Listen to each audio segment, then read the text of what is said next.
Bueno, jo vinc de la Vall d'Ussó, formé part d'una associació que es diu Les Muntanyes de la Guerra. També soc un grup d'estudi de la batalla del Llevant. Vos ha portat així el nostre blog, el Facebook, el nostre correu, que si voleu contactar amb nosaltres i, en fi, estem per a el que faci falta, sempre tot relacionat sobretot en el tema de senderisme, vida sana.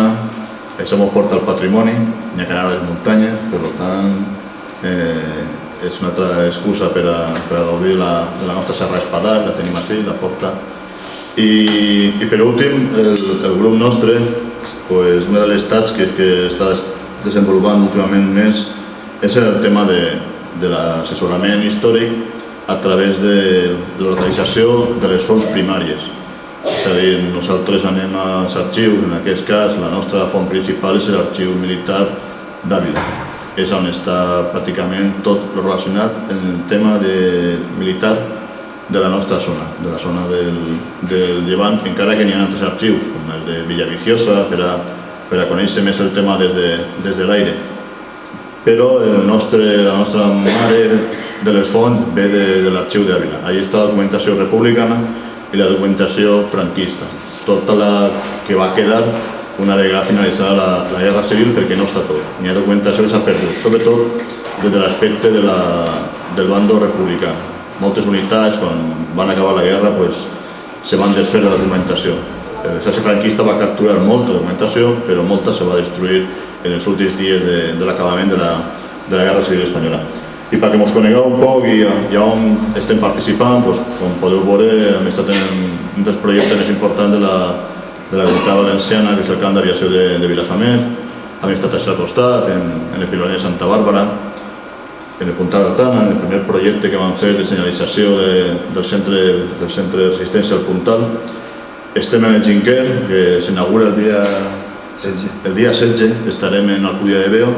Ahí també hi haurà una excursió, també hi haurà una conferència molt pareguda a esta sobre el Jinquer i la cota 850, que des d'ací vos convida a que si voleu vindre, disfrutareu també de tot el que s'ha fet allà en la Serra d'Espadà.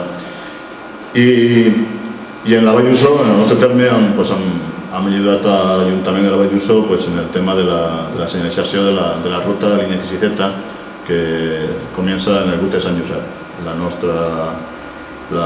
nostre punt principal turístic de Vall d'Ussó, com esta ruta, aquests nius de metralladora que n'hi ha allà, estan al costat, s'ha aprofitat per donar-li un plus més a la zona. I participem en tota tasca d'events que tenen que veure en el tema de patrimoni, divulgació i en el tema d'estudis. Per exemple, vam estar en el Congrés Internacional que se va celebrar en la UGI en maig. Hem estat en les jornades de patrimoni, també en el Toro, i la setmana, en les jornades també de Tales, sobre una taula redona, sobre la Serra d'Espadà.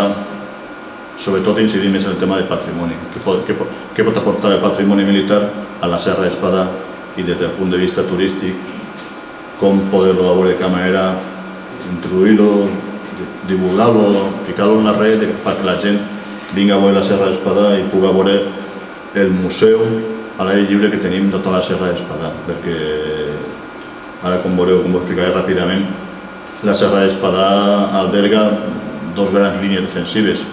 Una principal, primera, que se va construir, que és la línia XZ, i una segona, que és la línia franquista. Per tant, la Serra d'Espadà està trencada en dues parts i, clar, tots van construir nius de metralladora, trinxeres, refugios, observatoris, en fi, tota la xarxa defensiva està envoltant de tota la Serra d'Espadà. Per tant, hi ha un patrimoni immens allà dins que comença en la Vall d'Ussó i passa per Artana i s'enfonsa cap a la Serra d'Espadà, cap a l'Iber. I bé, una vegada ja hem presentat als meus companys, els teniu, quan fem les rutes i tal, sempre demà es veureu, portaran les mateixes samarretes o els polars. Veureu uns xavals en un polar verd, vindran, a veure si podem vindre tots i ens acompanyaran i ens ensenyaran també el tema de patrimoni. I bé, anem a trencar ja el context històric de la batalla de Llevant. Enguany se commemora el 80 aniversari d'aquesta batalla, la batalla del Llevant, Una batalla que, encara que es diu l'ofensiva sobre València, que era l'objectiu principal, se va desenvolupar a les nostres comarques, a les nostres pobles. No n'hi ha poble de Castelló, no n'hi ha pràcticament cap puesto de la província que no patiren els bombardejos aèris, no patiren els combats, i un dels jocs, per exemple, també molt important del punt de la batalla és el que passa també així a la serra d'Espadà, sobretot quan penetren al principi, perquè penetrar en la serra d'Espadà significava poder després tirar cap per la costa, que de fet és l'objectiu principal, conquerir la muntanya, tirar cap a Vall d'Uixó per després ja pràcticament cavalgar cap a Almenara directament i, si podien, cap a València. I bé, així tenim un poc l'esquema que vaig a fer de forma ràpida perquè el temps apremia. Però bueno, l'important és que tingueu els conceptes bàsics, no? Primer, de lo que significa la batalla del Llevant, quan comença la batalla del Llevant. El 15 d'abril és una data crucial en el que és la guerra d'Espanya. Se trenca el territori de la República en dos meitats, no? Una zona nord, que serà la zona catalana, i una zona centro-sur, que serà una regió molt important. Degut a que se trenca el territori, van haver un fum d'ordens per a poder continuar aguantant la guerra, perquè és un moment que la República, la veritat, està ofegada, perquè hi ha un govern que està en Catalunya, però també hi ha un govern militar, no? Els militars de la zona centre són els que tenen que tirar del carro en aquesta zona. I per això porten a José Miaja, que és el laureado de la defensa de Madrid, el novembre del 36. I José Miaja pràcticament farà la mateixa estratègia que va fer en aquella època, a principi de guerra en Madrid, que serà defensar-se el terreny, construir una sèrie de línies defensives al voltant de València, que era l'objectiu principal. És més, ell el que volia fer és directament reviure el Madrid del no passaran, aquell reclam de la passionària que ha quedat en la impronta de la gent, que aquest lema passar així a València, però així se va canviar, el no passaran, així seria resistir es vencer.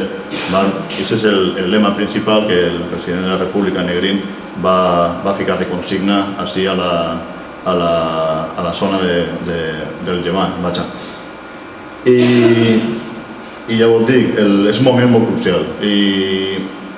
Se separarà pràcticament el dia 15 d'abril, 3 dies després començarà el que ja es diu l'ofensiva sobre València. Encara que nosaltres sempre li diem la batalla del Llevant i moltes vegades, perquè s'ha estudiat molt poc, inclús la batalla oblidada. És una batalla que per certs aspectes que cavalga entre la batalla de Terol, Aragó i l'Ebre ha quedat soterrada ahí perquè els franquistes directament no van arribar a València. Per tant, per a ells no va ser una victòria. Com no va ser una victòria, la van amagar pràcticament. I en moltes publicacions de l'època franquista, inclús posteriors, i inclús si llegiu als hispanistes, passen de la batalla del Llevant, però escrivint un pàrraf, 2, 3 màxim. És a dir, és una batalla en la qual queda ahí amagada. És una batalla que pensem que és molt, molt important, sobretot en l'aspecte internacional, en l'aspecte militar i en molts aspectes. Aquesta batalla és importantíssima. I sobretot tenim que incidir en ella perquè és nostra, és la nostra, és el que van partir els nostres avis, la batalla aquesta. Per tant, tenim que desbrinar encara aquesta batalla en molts aspectes, l'aspecte civil, l'aspecte de la dona, l'aspecte de les indústries de guerra, l'aspecte inclús encara del tema militar.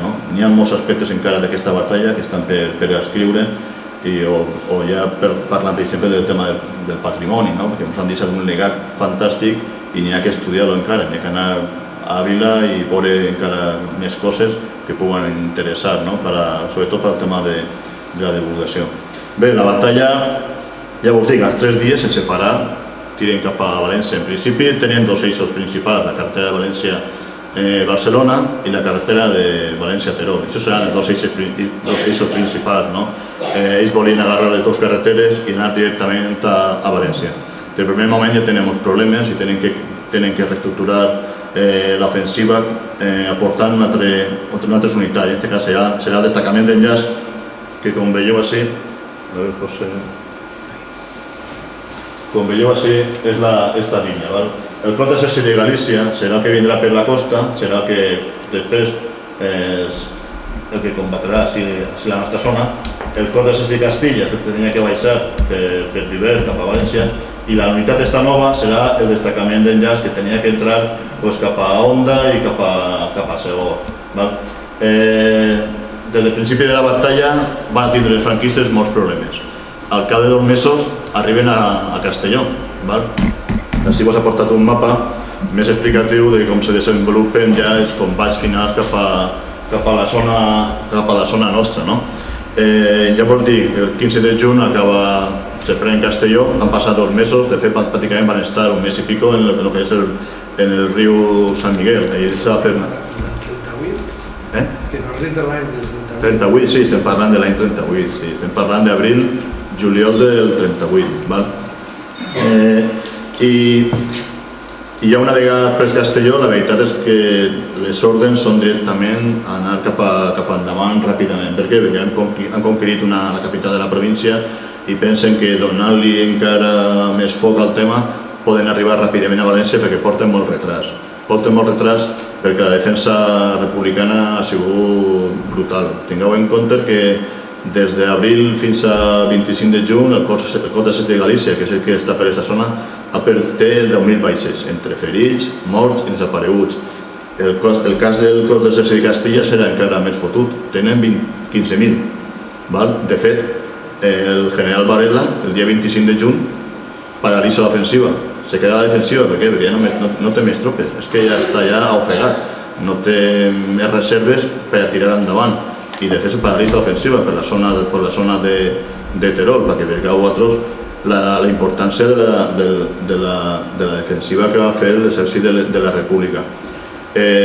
Mentre els de davant, sobretot l'exèrcit de maniobra, estava parant als franquistes que intentaven baixar, una unitat, que és el GER, que és el grup de la regió centro-sur, és el que se dedica a construir la línia Queixiceta.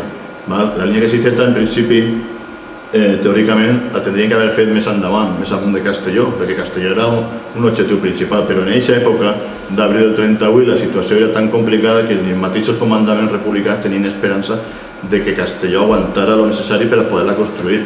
Per tant, van tirar arrere, tan arrere que comença en Almenara, passa per La Llosa, Xilxes, Valldussó, penetra per tota la Serra d'Espadà, Ràpita i tal, i penetra cap a Viver fins a Santa Cruz de Molla.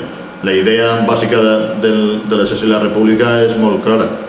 Una dualitat, un binomio entre els que estan davant defensant i els que estan darrere construint. Per què?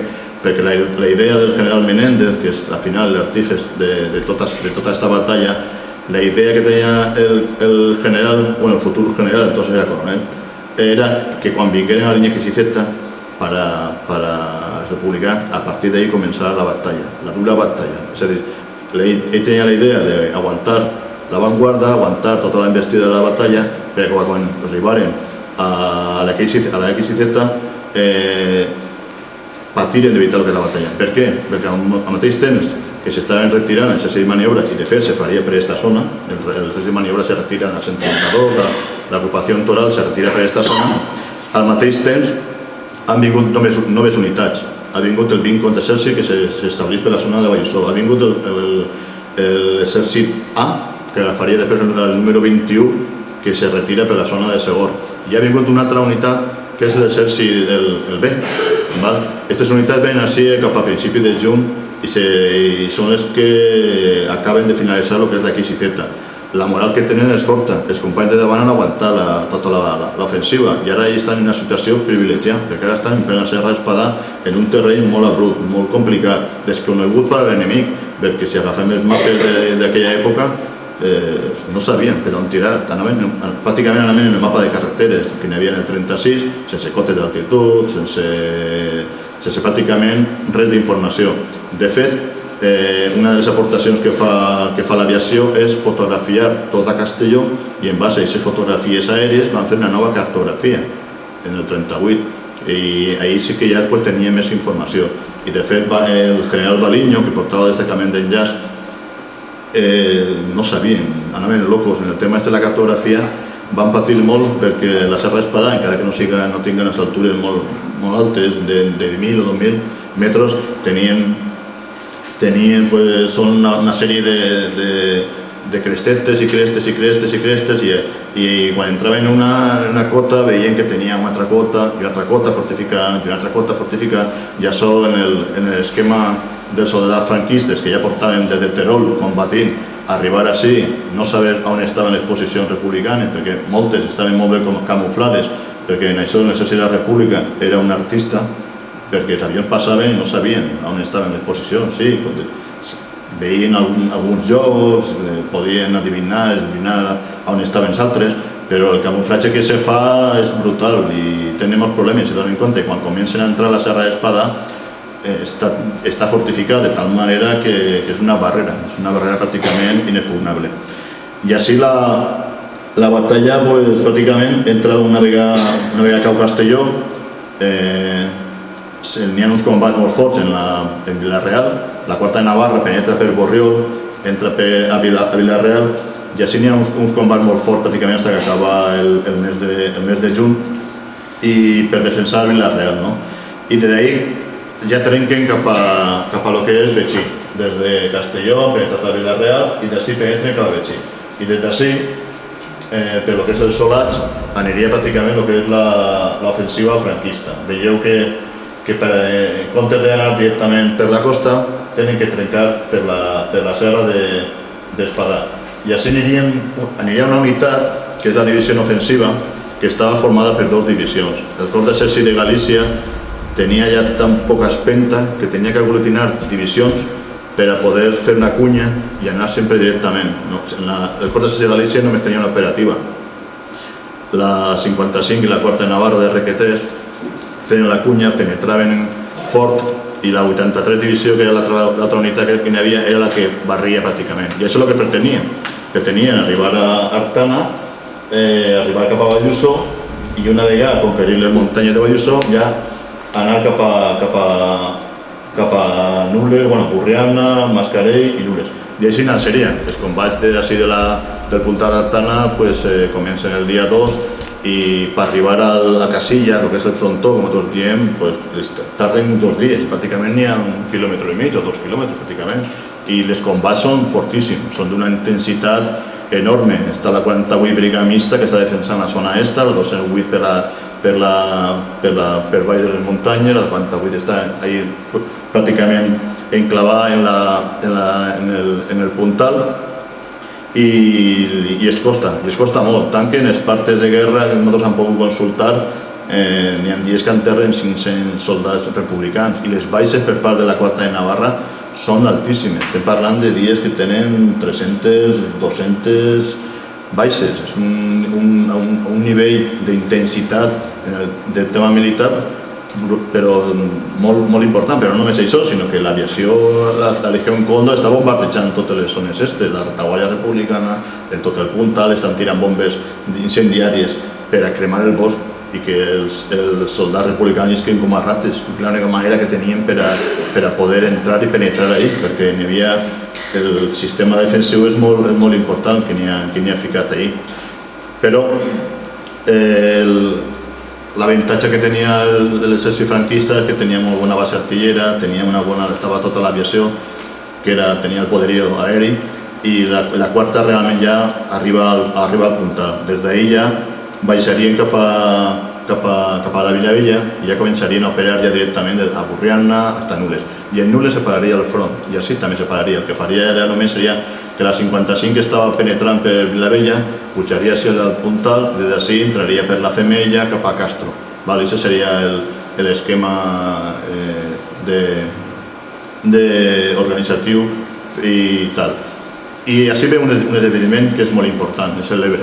El dia 25 de juliol, l'exèrcit de la República, en ajuda a l'exèrcit del Llevant, fa l'ofensiva que és la mare de totes les batalles, que diuen la mare de 115, la batalla de 115 dies, i és la batalla per antonomàsia de la Guerra Civil Espanyola. Per això la batalla de Llevant se mos minxa, se mos queda ahí baix, perquè la batalla de l'Ebre és a un nivell extraordinari, sobretot perquè estan les brigades internacionals. L'aposta, l'estar ahí les brigades internacionals és el que li ha donat aquest plus a la batalla de l'Ebre, perquè al final és una batalla pareguda a esta. És una ofensiva, el que passa que ells comencen com una ofensiva i acaben com una defensiva, igual que en la batalla del Llevant. I d'ací són dos unitats, dos grans divisions. La 4ª de Navarra, que era la més combativa del cos d'exèrcit de Galícia, i la 84 divisió, que estava per la zona del Castell de Castro. I marxen directament el dia 25, marxen ja en tren i en camió marxen cap a l'Ebre. I el cos d'exèrcit de Galícia ja no té ja més que fer que defensar-se. Té que fer el mateix que ha fet l'exèrcit del Llevant republicà.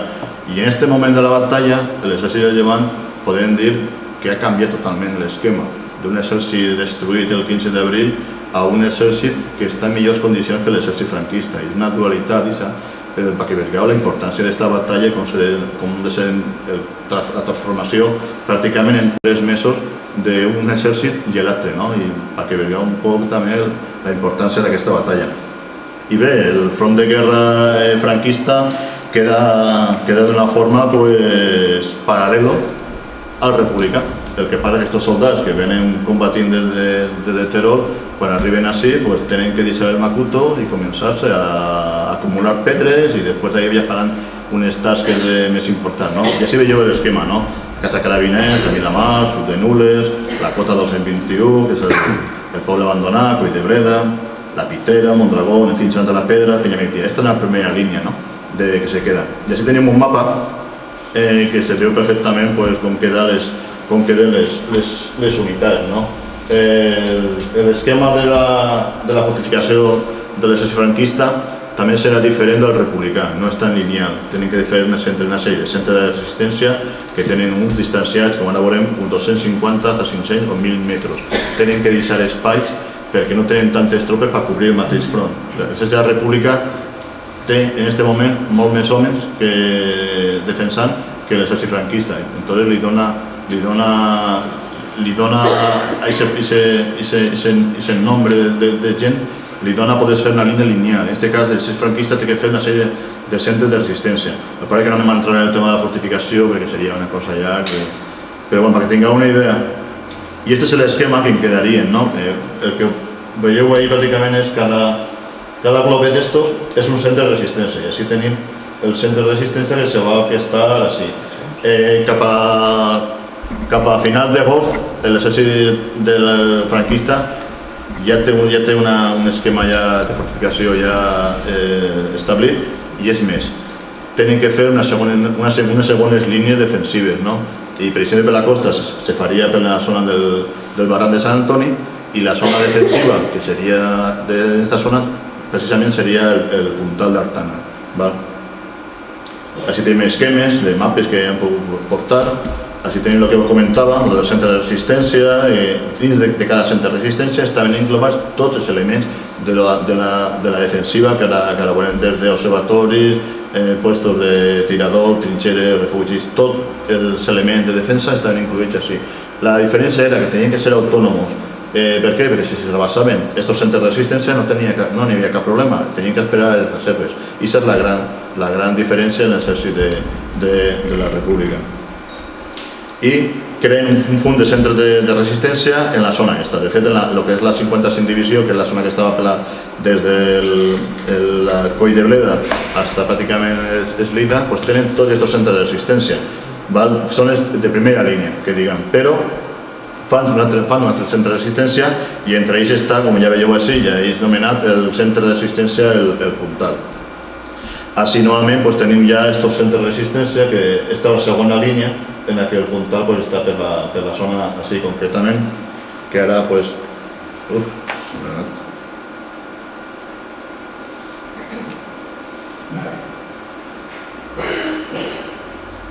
així on estem, així al costat del número 5, així és on està el centre de resistència, el Puntal. I així... Ui, se me va. I així tenim una fotografia ja més àmplia on veieu cada puntet doncs són puestos importants que segurament si anem a Ávila i encara escarbar un poc més encara trauria més informació de cada punt d'estos que el que significa. I això és el que tenim del centre de resistència al Puntal, és una fotografia ja actual, i ahí teniu tots els elements, des de l'observatori del Puntal, que ara José us passaran fotografies més actualitzades, aquestes són de l'any 2008, quan anava per aquestes muntanyes, i en el tema de l'observatori, la informació que van trobar és que era un dels 4 observatoris principals que tenia la 55 Divisió, que era la unitat franquista que estava així distribuïda. I l'ordre que tenia era tota la missió era d'activitat marina, observació de fums i observació general. Però és més, en l'observatori que ara veurem que us passarà José, també estava preparat també per a observatori d'artilleria, d'una unitat d'artillera del 105-22 i la 75-27. I així té una fotografia d'un mapa de l'època, bueno, de l'època no, més actual, és sobre un mapa de l'època. I teniu l'observatori del Puntal. I n'hi ha de tot. Tenim parapetos, tenim trinxeres, tenim xabolos on els soldats s'amagaven, fent la vida rutinària dia a dia. I tenim un puesto de mando exquisito, que a més està fet d'acord a l'esquema i el manual de l'època de l'exèrcit franquista. I això és el que hi havia fa temps, i ara José vos ensenyarà tot el que s'ha fet. I no res, per mi moltes gràcies per vindre.